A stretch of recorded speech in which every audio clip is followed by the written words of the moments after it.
आजकल हर कोई stock market के बारे में बात कर रहा है, लेकिन बहुत सारे लोग कंफ्यूज है कि क्या ये सही है, ये क्या होता है या कैसे हम इसमें इन्वेस्टमेंट स्टार्ट करें।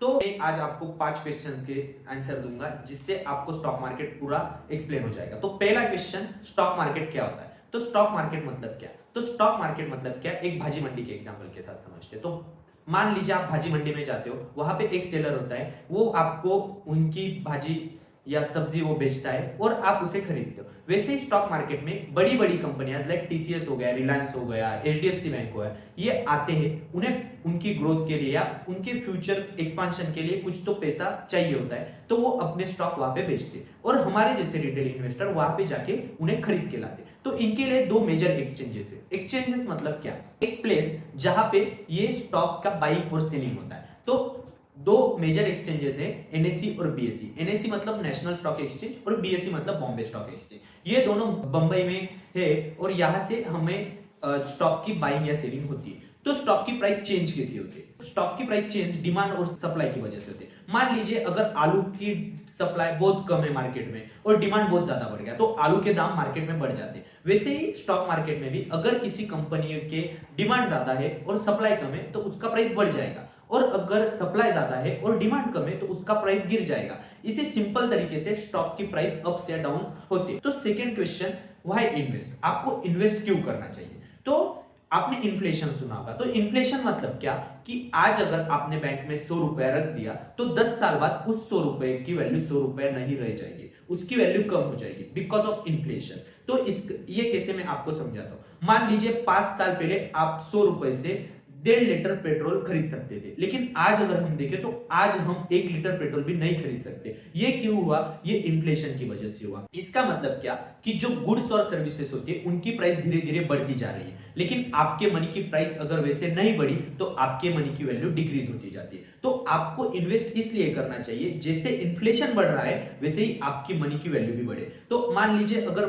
4% का इन्फ्लेशन इंडियन इकोनॉमी में है, तो आपको उससे ज्यादा रेट पे इन्वेस्ट करना होगा, तभी आप इन्फ्लेशन को बीट कर पाओगे, नहीं तो आपके मनी की वैल्यू धीरे धीरे कम होती जाएगी। इसे कहा जाता है इन्फ्लेशन। तो आपको समझ में आ गया कि आपको इन्वेस्ट क्यों करना चाहिए, क्योंकि आपके पैसे की वैल्यू बनी रहे और आपको लॉन्ग टर्म में उसका बेनिफिट हो। अगर आपका कोई गोल प्लानिंग है, तो इसके लिए अगर आप मनी इकट्ठा कर रहे हो, तो उस गोल प्लानिंग के लिए तब उस मनी की वैल्यू उतनी ही रहे या उतनी चीजें आप तब उस मनी से बाय कर सको, इसलिए आपको इन्वेस्ट करना चाहिए। तो थर्ड क्वेश्चन है, स्टॉक मार्केट में कितना पैसा लगता है?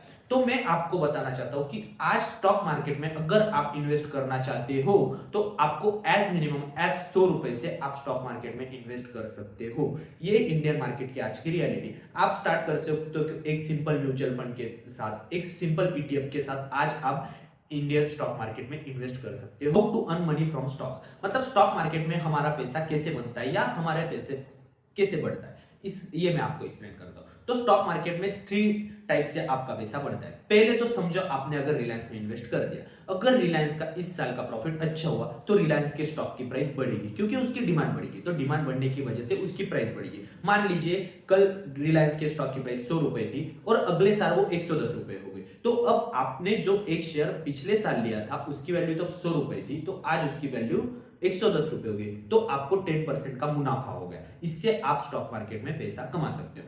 सेकंड, आपको डिविडेंड से आप स्टॉक मार्केट में पैसा कमा सकते हो। तो डिविडेंड मतलब क्या? मान लीजिए किसी कंपनी को अच्छा प्रॉफिट हो गया, रिलायंस का एग्जांपल लेते हैं। रिलायंस को अच्छा प्रॉफिट हो गया, उनके एक्सपेंसेस पे करने के बाद उनके पास अच्छा खासा पैसा बचा हुआ है, तो रिलायंस क्या करता है, जो भी उनके शेयर होल्डर होते हैं, शेयर होल्डर मतलब हम, क्योंकि हमने कंपनी में इन्वेस्ट किया है, तो हमें जो भी प्रॉफिट बचेगा वो हर शेयर होल्डर में इक्वली बांटा जाता है, तो इसे कहा जाता है डिविडेंड। तो ये सेकंड आपको इनकम सोर्स हो गया स्टॉक मार्केट से। और थर्ड, कंपाउंडिंग से। कंपाउंडिंग से मतलब धीरे धीरे जैसे ही कंपनियों की वैल्यू बढ़ती जाती है वैसे ही आपके पैसे की वैल्यू भी बढ़ती जाती है। आपने ये एग्जांपल तो सुना होगा, अगर आपने 1980 के आसपास अगर विप्रो में 1000 रुपए लगाया होता तो आपका आज वो 800 करोड़ रुपए हो जाता। तो ये रियल एग्जांपल है स्टॉक मार्केट का, इंडियन स्टॉक मार्केट का, जहां पे अगर आपने तब पैसा उधर लगाया होता तो आज आपके पैसे की वैल्यू उतनी होती। लेकिन ये हर कंपनी में नहीं होता, कहीं पे ऐसा भी होगा कि वह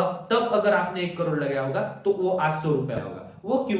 क्योंकि उन कंपनियों ने अच्छा परफॉर्म लॉन्ग टर्म में नहीं किया। तो हमें ऐसे बिजनेसेस में इन्वेस्ट करना चाहिए जहां पे हमें ग्रोथ दिख रही हो और जहां पे हमें चांसेस है कि ये कंपनी फ्यूचर में अच्छा ग्रो करेगी, तो इससे हमें डिविडेंड भी मिलेगा और हमारे इन्वेस्टेड मनी की वैल्यू भी बढ़ेगी। तो इस सीरीज में मैं आगे कंपनी को एनालिसिस कैसे करना है और कंपनियों में इन्वेस्ट कैसे करना है ये पूरी सीरीज बनाने वाला हूँ। टेक्निकल एनालिसिस की सीरीज बनाने वाला हूँ, फंडामेंटल एनालिसिस की सीरीज बनाऊँ, कंपनियों को एनालिसिस कैसे किया जाए, इस सब की मैं डिफरेंट डिफरेंट सीरीज बनाने वाला हूँ और पूरा स्टॉक मार्केट आपको एक्सप्लेन करने वाला हूँ। तो मुझे सब्सक्राइब जरूर कर लेना। हम इंस्टाग्राम पे भी अवेलेबल है जहां पे हम डेली स्टॉक मार्केट के बारे में जो भी इंफॉर्मेशन रहती है वो शेयर करते रहते हैं। हम लिंक्डइन पे भी अवेलेबल है, इन सब की लिंक मैं डिस्क्रिप्शन में डाल दूंगा, तो हमें हर जगह पे फॉलो कर लेना।